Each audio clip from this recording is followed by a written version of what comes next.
வராங்கன்னு கேட்டுட்டு நாங்கள் நடத்திட்டு இருக்கீங்கிறது சரியில்லை. நாங்கள் வந்து எங்களுடைய கருத்தை அரசாங்கத்துக்கு தெரிவிக்கணும்னு போகிறோம். மாவட்ட நிர்வாகம் குழுந்து ஒத்துழைப்பு கொடுக்கணும். அதே மாதிரி நீங்களும் நடந்துக்கணும்னு எதிர்பார்க்குறாங்க. நீங்கள் அல்லங்க நீங்கள் வந்து அங்கே 10 பேர் வாங்கன்னு கூப்பிடவே வந்து இங்கே இருக்கிற விவசாயிகள் ஆதரிக்கிற மாதிரி இருக்கீங்க. 10 பேர் வருவீங்க அல்ல. ஏங்க நீங்கள் என்ன புதுசாக ஒரு நடைமுறை கொண்டு வராதீங்க. எல்லா மாவட்ட ஆட்சியர் அலுவலகத்தையும் நடந்துட்டு இருக்குது. தமிழ்நாட்டில் உள்ள கர்நாடகத்தில் நடக்குது. எல்லா பேரும் கவனம் இருக்கப்பா. இங்கே வந்து சந்தைக்கடை மாதிரி என்ன சந்தை கேளுங்க. எல்லா பக்கம் புதுசா என்ன இருக்குது? 10 பேர் வாங்க, 5 பேர் வாங்கன்னு. அதுக்கு தான் நாங்கள் வர்றதில்லைன்னு சொல்லிட்டோம்ல. நீங்கள் அவரை வர சொல்லுங்க. அண்ணா இவர் போய் அங்கிருந்து வரட்டும். அது வரைக்கும் நான் பேசிட்டு இருக்கலாம். இங்க என்ன இது பண்ணிட்டோம், அவரோட பேசுறது பொறுமை இல்லை. ஐயா அண்ணா ஒரு நிமிஷம். நீங்க ஏதாவது நட்பா பேசுறதா நீங்க எந்த அல்ல இங்க பேசுறதுன்னா மாவட்ட ஐயா அல்லங்க அல்லங்க இங்க நீங்க வந்து இல்லன்னா நீங்க பேசுங்க, நான் பின்னாடி போயிடுறேன். நீங்க ஒரு அரசு பணியாளர், நீங்க என்ன பேசுறீங்க அந்த மக்களுக்கு தெரியுமா? சொல்லுங்க. நாங்க வெளிப்படை தன்மையோட இருக்கிறோம். நீங்க வந்து அண்ணன் கூட பேசிட்டு இருக்கீங்க, என்ன பேசுறீங்க நான் கவனிக்கல, நான் வேற பேசிட்டு இருக்கிறேன். அங்க இருந்து பாக்குறவங்களுக்கு என்ன தோணும் சொல்லுங்க. நாங்க கேட்கிற கேள்விக்கு நீங்க இப்ப பேசுறதுக்கு ஏதோ சம்மந்தப்படுத்தி பேசுவாங்க. நான் என்ன சொல்றேன், நீங்க போய் மாவட்ட ஆட்சியர் கூட்டிட்டு வாங்க. நீங்க அண்ணன் கூட ஏதாவது பேசுறதுன்னா மகாராஷ்டிரா கூட்டு அந்த பத்தி பேசுங்க. இங்க வந்து பேசிட்டு இருக்கிறது வந்து மக்கள் மத்தியில என்னை பத்தி ஒரு தவறான அபிப்பிராயம் போடுறது.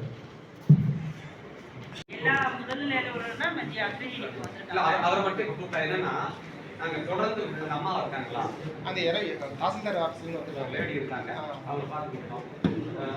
தள்ளி போட்டே வந்தாங்க. நாங்க இடத்த காட்டிட்டோம். இந்த இடத்துல இடம் இல்லை எங்களுக்கு தெரியாது சொன்னாங்க. நாங்க இடத்த காட்டிட்டோம். கொஞ்சம் அமைதியா இருங்க, அமைதியா இருக்கா. அப்போ என்ன எதுக்கு வந்துருக்கீங்க? அமைதியா இருங்க. அவங்களுக்கு வந்து ஒரு தோசை நீங்க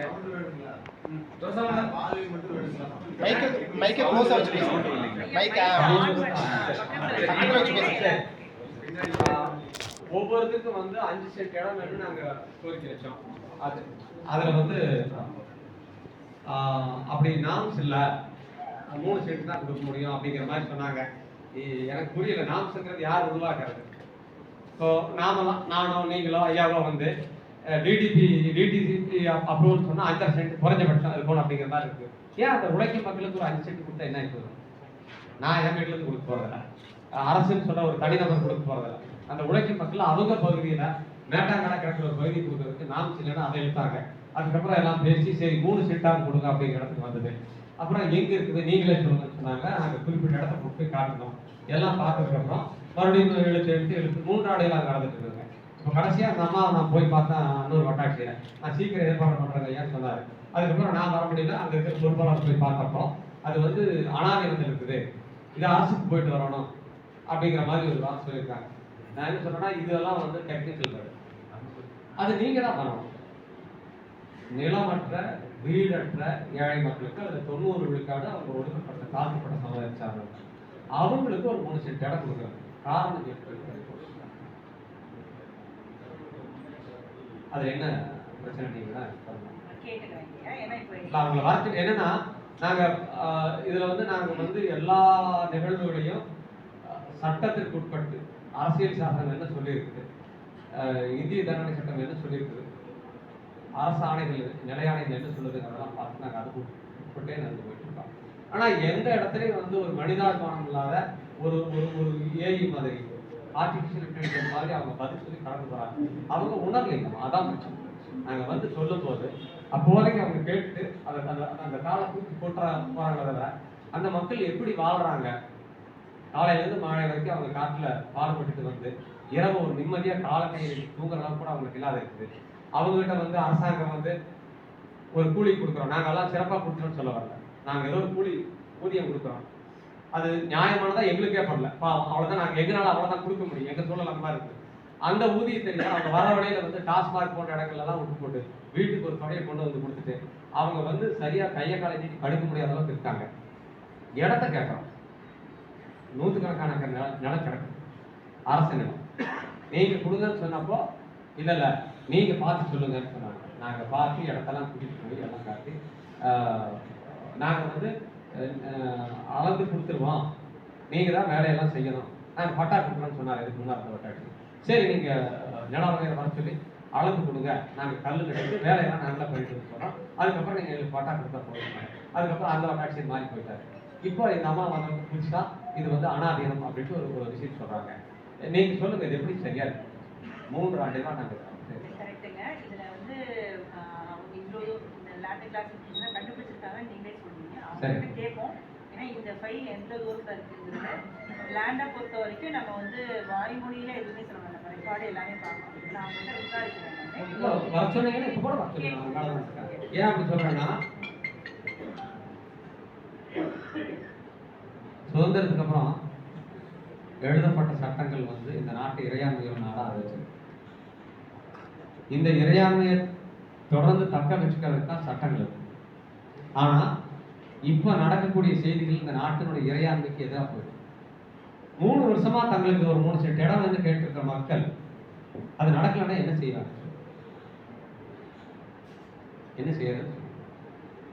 அவங்க அதாவது ஐயா சொல்ற மாதிரி நீங்க அவங்க அணுகிருக்கீங்க, அவங்க ஒவ்வொரு கட்டமா செஞ்சுட்டே வந்துட்டு இருக்காங்க. இதுல என்ன பிராக்டிகல் டிஃபிகல்ட்டின்னு எனக்கு தெரியல, நான் கேட்டலாம். நீங்க சொன்ன மாதிரி இல்ல நான் வந்து யதார்த்தமா பேசுறேன். நீங்க வந்து அந்த நிர்வாக இடத்துல இருந்து கட்டமா இல்லமா 3 ஆண்டுகள்மா உங்களுக்கான அதிகாரம் என்னன்னு உங்களுக்கு நல்லா தெரியும்.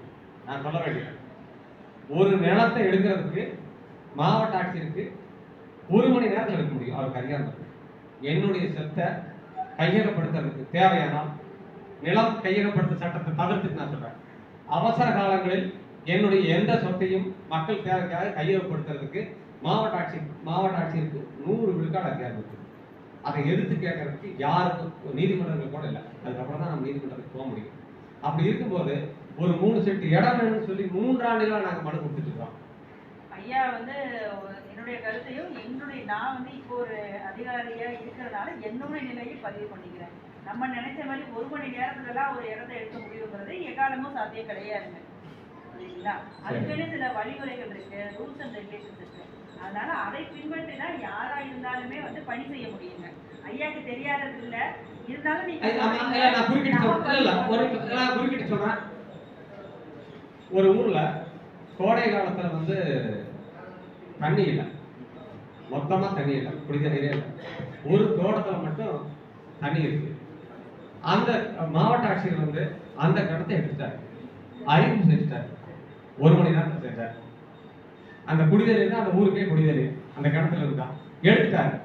நான் விசாரிச்சு சட்டப்படி அது செல்லும், மாவட்ட ஆட்சியருக்கான அதிகாரம் சாதாரணமானது. நீங்க அந்த இடத்துல தான் இருக்கீங்க. நான் என்ன சொல்றேன்னா, எங்க சமாதானப்படுத்துற வேலையிலேயே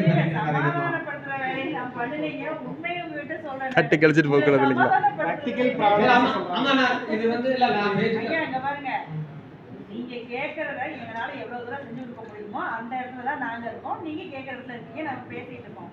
இதுல வந்து உங்க பிரச்சனை என்னன்னு என்கிட்ட சொல்றீங்க, என் பிரச்சனை என்னன்னு உங்கள்கிட்ட சொல்றேன், அவ்வளவுதாங்க. இல்லம்மா, நான் இன்னொன்னு சொல்லிடுறேன். ஒரு கோரிக்கையோட நாங்க வந்து எங்க பாராளுமன்ற போய் பார்த்தோம். அவர் வந்து அங்கிருந்து பேசுறாரு. அவர் வந்து நிதித்துறை செயலாளர் சண்முகம் ஒருத்தர் பேசுறாரு, ஓபன் மைக் கொடுத்தா பேசுறாரு. அதுக்கப்புறம் வந்து சுப்ரியா சார் வந்து ஒரு மேடம் பேசுறாரு. இந்த மேடம் நான் அவசர கொடுத்துருக்கேன்னு சொல்லி மெசேஜ் அனுப்புறாங்க. அதுக்கு பதில் போட்டு அடுத்து எங்க மாவட்ட ஆட்சியர் கூப்பிட்டு பேசுறாரு. இதெல்லாம் ஓப்பன் மைக்கிலும் பேசுறாரு. அவங்க பேசுறது எங்களுக்கு கேட்குது. நாங்க போய் 15 நிமிஷம் கூட இல்லை, சரி ப்ரொபோசல் அனுப்ப சொல்லுங்க டீப்பா வச்சு நான் போட்டு விடுறேன்னு சொன்னாரு. இதான் நடந்துருக்கு. இன்னொரு 1 வாரத்தை எங்களுக்கு காப்பாடு. சரி, இதே வந்து சரி நீங்க ஒரே மாதிரி செய்ய முடியாதுங்க ஐயா. எல்லா வேலையும் ஒண்ணே, இந்த வேலையை இப்படி செய்யணும்னா அப்படிதான் செய்யணும். இல்லம்மா, எல்லா வேலையும் ஒண்ணா நீங்களே சொல்லுங்க. ஆமா, நான் மறுபடியும் சொல்றேன். நான் வந்து இவங்களை எப்படி வந்து என்னுடைய குடும்ப பெண்கள் பேசணும், அதே மாதிரி உங்களை வச்சு அப்படித்தான் நான் பேசுறேன். உங்களை தர்ம சங்கடத்தில் ஆத்துறது அல்லது வந்து என்னுடைய பேச்சு திறமையை காட்டுறது இல்லம்மா, நான் சொல்லிடுறேன். எனக்கு என்னுடைய நோக்கம் ஒன்னே தான். இப்போ அவர் மாவட்ட ஆட்சியர் வர வரைக்கும் இந்த பிரச்சனைக்கு ஒரு தீர்வு காணும். என்ன அந்த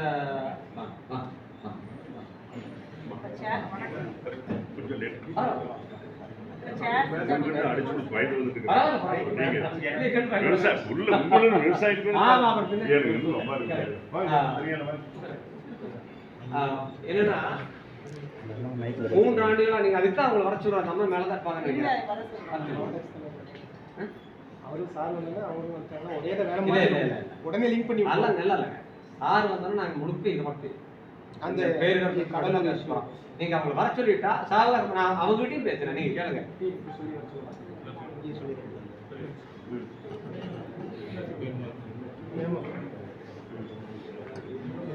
ஆமாம் ஆமாம்